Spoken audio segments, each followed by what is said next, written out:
Maria, I'm very happy to have you here again. And Hi. we are very honored today that we have Mr. Peter Strauss, which is um, a global relationship seller. He's has very deep knowledge on the topic, and we are very excited to hear him give us his lights on the topic. Welcome, Peter. Welcome to our live stream with Maria. Yeah, thank you very much. And our relationship got a lightning start as well, thanks to the really cool sales hookup. So if you ever check that out, you can start networking globally and start building relationships with other people. And it makes it really easy. And I'm really happy there's a tool like that nowadays to make my life easier. Yes, that's also an important thing to say. Thank you for mentioning that. I met you on Sales Hookup, so it's an amazing tool. It's a fantastic website, and I deeply recommend to everybody to check it out and log in and become a member if possible. So for the people who don't know what yes. it is, maybe like me, is it a community? Is it an app? What is it? You can do pretty much anything you like to do, right? Okay. So you can join WhatsApp, you can join the website, you can join hookups. And a hookup is a face-to-face meeting with another salesperson.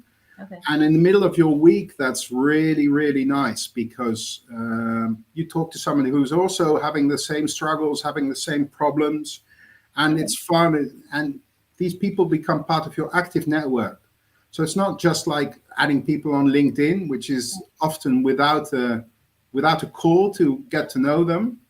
And you're not building relationships? No, you're not building relationships, exactly. So I sometimes ask on LinkedIn to do a call or something like that. Yeah. It's not always welcome. Yeah. And with Sales Hookup, it's always welcome. Okay, that's nice. It's been one of the tools I've been using for the last 2.5 years.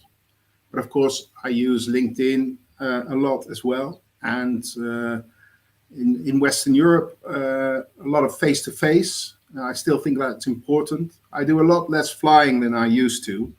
And I don't always think it's necessary. But as we talked about just before the program, I think for young people to discover the world is something everybody should get the chance to do and mingle, and then you will see that the differences aren't so big. Yeah, it's very true. Yes. What do you think? What is your opinion, Peter? Do you think that?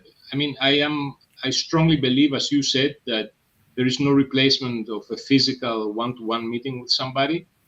However, I can see that these online calls, these face-to-face calls, they are also quite, they build a relationship because you see the other person. Okay, you don't have him physically in front of you, but it's almost as good as having them physically. Yeah. No, yesterday I had a face-to-face meeting, and the CEO couldn't make it. It was for a global blockchain, artificial intelligence, NFT company. And their headquarters are in Dubai, and they have offices in the US and Pakistan. And I was put through to the manager of the Pakistan office, so we had the call. But he picked up his laptop and showed me around the whole office, and everybody was waving. And, if you want to go there with the plane and stay in a hotel, find the place in Lahore. Yes. It will take you days. And now in half an hour, I know the whole company, and I can become a salesperson for that company. They gave me a brief, and in 45 minutes, 15 minutes reading the brief, 30 minutes with the company, I can become a salesperson for that company. And here in the Netherlands, sometimes they ask 8 interviews, 10 interviews. It's crazy. And in India the other day was just, these people trust the relationship they build on video. Yeah, you talk to the growth manager, sales manager, and the CEO, and you can go and do your work. Mm-hmm. And I think people don't trust their instincts. And I think, I've been in recruitment also for a very long time. And there's a lot of assessment software out there, and I've sold this assessment software as well. But sometimes it goes too far. The people are not taking risks. You know, it's really easy to fire somebody in the Netherlands. Yeah. And most other countries, it's even easier. So why take half a year to make a decision? Trust your instincts, build the relationship, give the person the chance.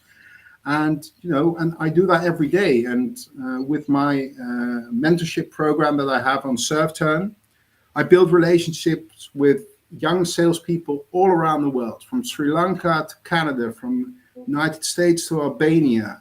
And I have to think about price setting, because somebody in Albania, even a sales director, he makes less than what is viable for me. But does that mean I don't want to have the experience? Do I have to think about that as well? And people, and that's why I'm saying relationship selling, that's where I'm getting to. People are thinking too much about money and about targets and about, they're thinking about, I have to do 100 calls a day, I have to send 1,000 emails, and all around the proof, artificial intelligence does get you clients, but your CR is completely wasted because it's only 1 or 2 clients in 1,000, right? And you've been letting it attack 2,000 of your clients or prospects. And if you do it yourself, you do 20 calls a day, you build a relationship, you send emails that are completely geared towards the buyer.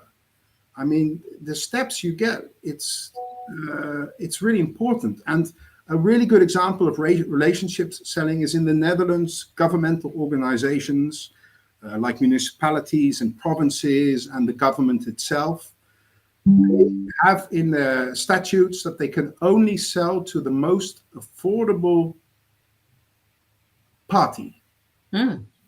Okay. They never buy the cheapest product because somebody with a relationship gets in. Yeah.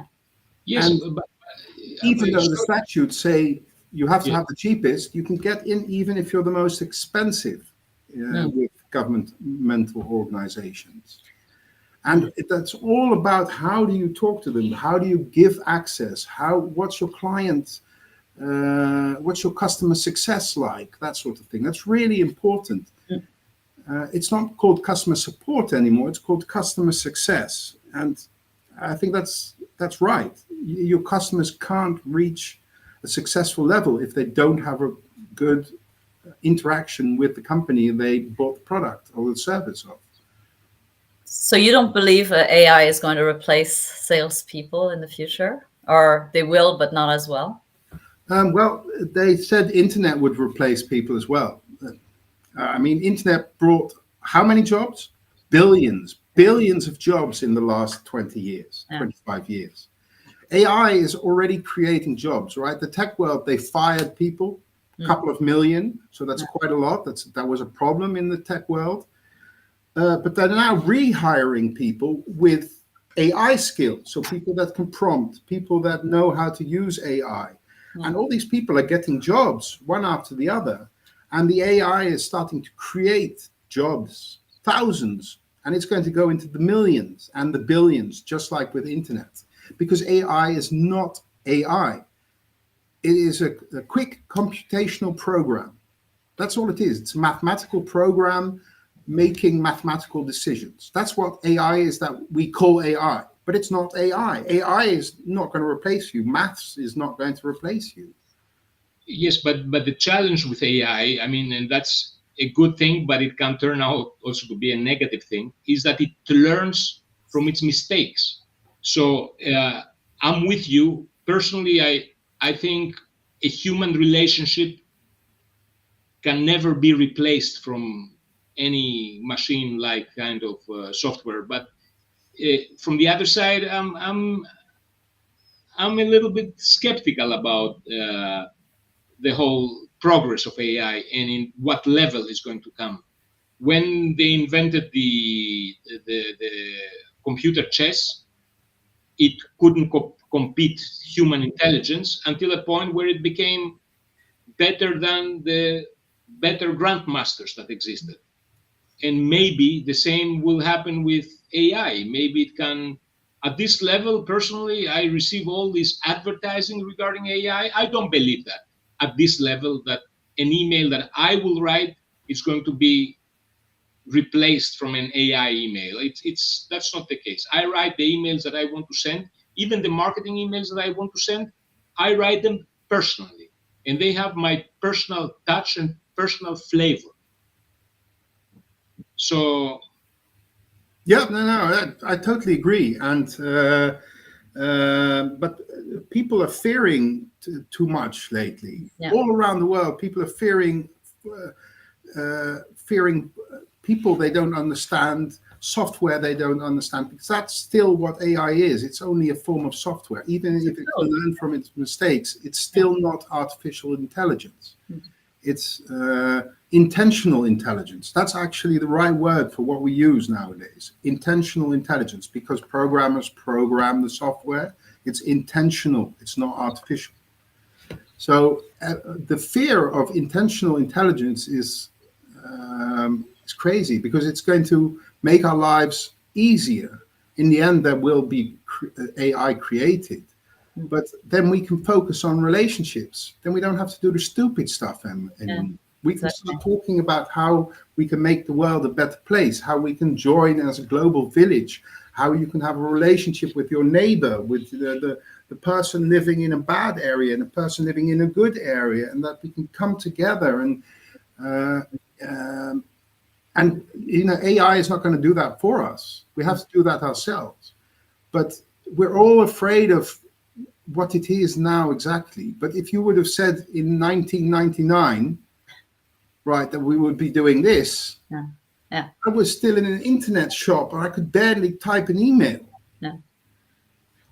So, but let me ask you, Peter, this, because I live in Spain, but I'm Greek, and when I left Greece to study in Germany and I lived abroad, let's say the absence of that extreme relationship connected way of doing business, it was something very pleasant for me. So in the Netherlands where you live, or in Germany, or here in Spain as well, I experienced that you can approach companies out of the blue, and you can build the relationships, and you will be also welcomed to say what you have to say or what you have to present. In contrary, in Greece, it was like it's a closed circle, that if you don't belong there, you have a snowball's chance in hell to get inside. So relationship, how you see developing relationships as a salesperson or somebody that tries to approach new companies? What are your secrets to create? Well, there's two examples I want to give. I was selling software in Vietnam, and they were really interested. But any kind of Western software has to be approved by a Chinese distributor that the Chinese government gives their orders to. So if you want to sell something to a Vietnamese company, you need the okay from a Chinese distributor. So I built a relationship with a Vietnamese company that I've been talking to lots of different software vendors. And they were giving us a chance, but I had to build a relationship with the Chinese distributor. Yes. So with the relationship in Vietnam, I got to China. So then I talked to the Chinese distributor, and that was fine. They were interested. They understood the metrics. They understood the software, and they said, "Okay, we'll give the go-ahead for the Vietnamese company to buy your software." So it took a long sales cycle to get there, but in the end, not because of price, not because of where you're from. All that doesn't matter. The only thing is person to person, one to one. That's how you do it. And if there's 20 buyers, then you do one to one with all 20 buyers. It's as simple as that. I mean, there's this thing I wrote down about, about committees. Often big enterprise companies and big government organizations have committees. And if you don't get to know the whole committee, or at least the decision maker, but you don't know, they never tell you who the decision maker is. So I mean, so that's one example. The second example, and I want to ask you a question as well, Maria, but I'll just give the second example as well. One of the biggest companies in the world had bought a big software system, right? They'd spent millions on that system. I was selling a similar system. So right, I didn't know what to do, because the head office, they said, yeah, we have this beautiful system, which was actually 10 times better than our system. But then I changed my tactic. So I went directly to the Hungarian manager, the Indian manager, the English manager, the Dutch manager, and I offered them the software. And I explained the software. And it was really easy to explain. It wasn't as complex and as special as what they had at the head office. But because they understood the system and they had a relationship with me, they had a better relationship with me when it comes to that software than the head office had with those local companies. So what happened was I sold similar software that they already had, which they were not using because they didn't understand it. They had no relationship. Wow. They didn't know where to go to customer success. So I sold it in India, Hungary, England, and the Netherlands. And that was really cool. Yeah, it's amazing. And later, the same company, we were selling a really new product in the Netherlands. The Netherlands is really far with identity. And all of Europe is looking at the Netherlands, how we're doing that with IDs.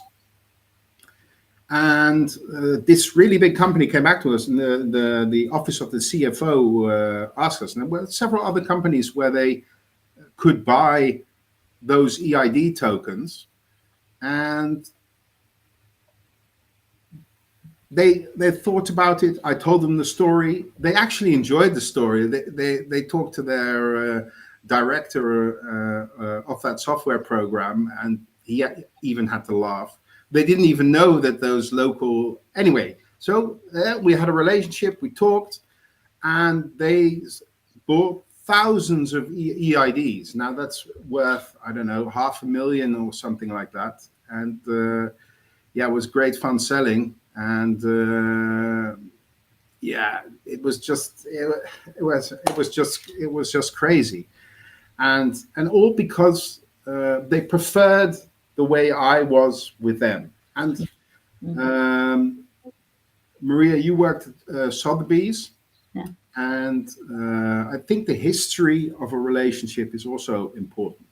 Yeah. And also, if you sell an item, right? I mean, if it's a beautiful lead gun or something, I don't know, or an old medieval sword, if the history, all the people that have used that, all the people that have a relationship with that item, that makes it worth something. Otherwise, it's just an old piece of metal. Yeah. Or an old gun. It's nothing. But yes, please finish. Yeah, so that relationships build everything. And that's what we humans, I think, are good at. We even introverts. I mean, people always say that I'm an extrovert, but I'm not an extrovert. I'm not an introvert. I'm something in between. You're an ambivert. Ambivert. I'm not sure if you say so. I am. But,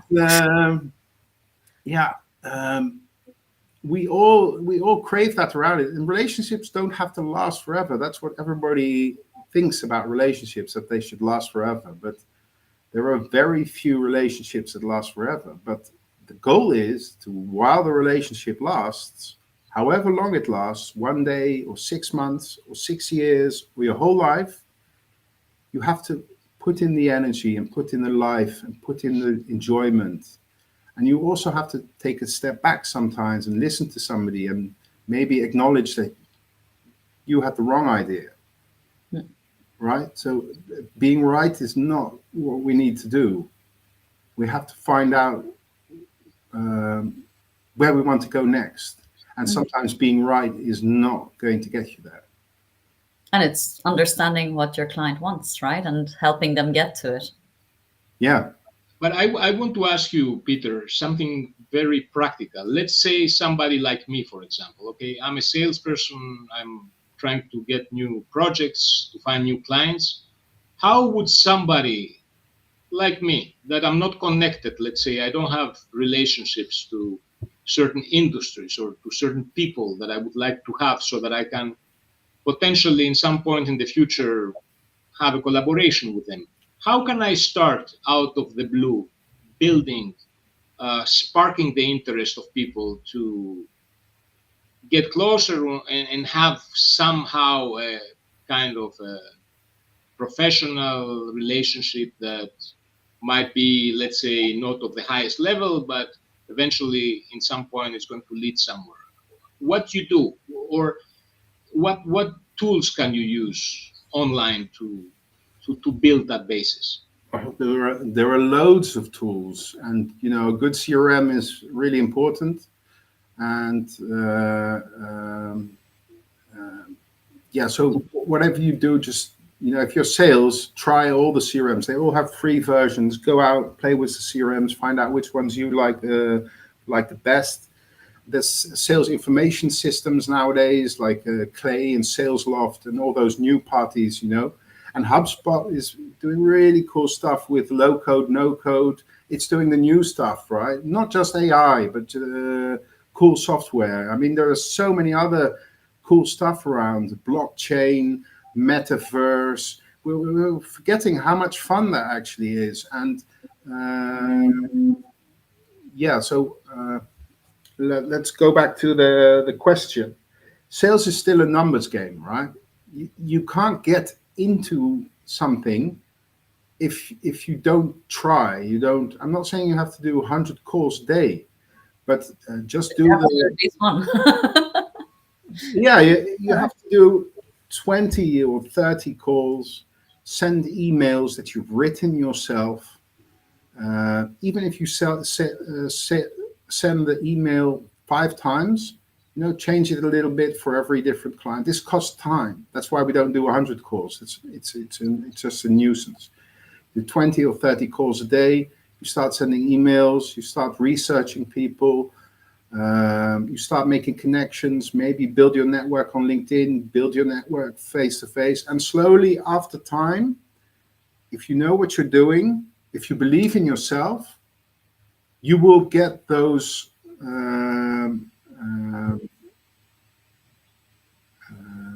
You will get those numbers, you will get those appointments. That's what I was looking for. And people will start talking to you, and then it's up to you. And you don't have to sell the product. Never sell the product. If you're an SDR and you're selling the product on the first call, you're not doing anything right. You have to, and I believe in full cycle sales. Sorry, America. But if you're building a relationship, then being shipped from SDR to AE it's just a deal breaker. And I really believe still that sales is a numbers game, and you can be better at it by practice. But if you just stick to a plan, but you have to be resistant, you have to be consistent, all those things. Every day, you get up, 6 o'clock, 7 o'clock, you write your LinkedIn post, 8 o'clock, you start calling, and then you keep going. Even if you have 0 likes on your LinkedIn post, nobody's calling you back, you keep doing it every single day. And not for a month, not for 6 months. No, if you have a contract for a year, you do that for a year. And if it doesn't work, then maybe you should do something else. Yes. But if it does work, then you're a salesperson. But don't keep trying it if you don't enjoy it. I mean, I enjoy talking. You've heard me talk a lot. So Yes, but I totally agree with you. It's a numbers game, certainly. I think the personal touch is substantial. I think let's say, sending 1,000 emails every day, that does not make any sense, even if we talked about numbers game, because it's numbers game in relevance with quality and what I always call a weight of the email or of the conversation. So the conversation has to have a weight. It cannot be very light. I receive daily, I think most of us receive daily hundreds of emails that are of no substance, AI generated crap. Really, I mean, and I can even, my intent is to write also a blog post and refer to some words that those emails are using constantly. So what I see always as a big stop, it's a word that it says, I checked your CV, I checked your website, and I was impressed. You know, you were impressed, really? Really? no, but Alex, I know we're running out of time here, but just one more thing on my company website. I mean, it's a really simple website, but I get thousands of emails every month, and I need an assistant, an AI assistant or a real assistant to start figuring this out, because one or two in those 5,000 emails is actually interesting, but I never find them. But I have my telephone number listed on the site as well, and nobody ever calls me. Wow. Thousands of emails. But I can give you, Each year I get like 5 times 12. That's like 60,000 emails. 60,000 emails, and you didn't call me once. So I can give you a tip. So I never I don't reach the numbers that you reach. So, but tip number one is that you need to check out on the emails that you receive if they are company emails or simple Gmails or Hotmails or whatever. So if there is not a company email, I don't take that seriously. Another thing, because we have this conversation, I had this conversation recently, is all about this lead forensics software. Somebody comes in your website, sees your website and leaves. And those tools can help you find out which company it was and call them back. That is something that I don't believe.